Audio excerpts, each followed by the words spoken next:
Hello and welcome back to the Dukascopy TV studio. Now, what happens when finance meets fiction? In the studio with me now is Strömbäck and Gabriel Fuchs to discuss exactly what happens. Guys, thank you very much for coming into the studio. Thank you. Now, your book, Jack's Business, finance meets fiction or finance meets fact? Where's the line that we're drawing here?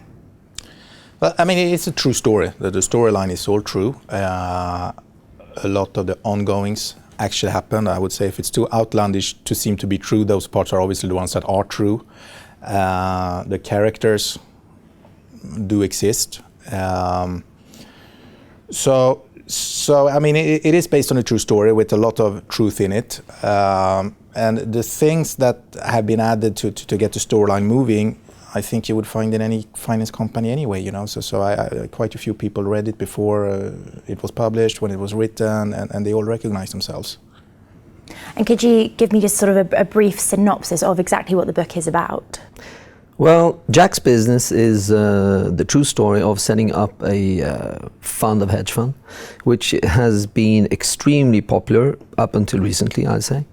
And it shows what drives people to do this, what kind of people want to start this kind of business, and the situations that you end up in while you're doing the setup and while you're trying to make the whole system function. And of course, you will enter into reality and see how the individuals actually function here.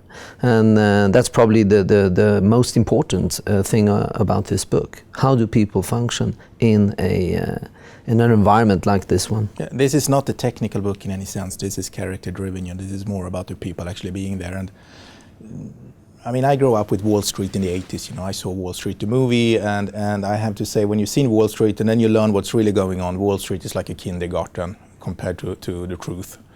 I mean, Wall Street is really something pretty mild. And what I've heard when I did the research for this book and what I've seen, there's more sex, drugs, and rock and roll going on than in any movie.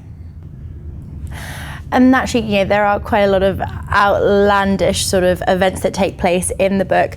Now, public perception of bankers and of the banking industry and how it's portrayed in the media, it's largely negative. And then when you sort of hear about the excesses, you know, stories such as described in Jack's Business, is that reputation fair, do you think?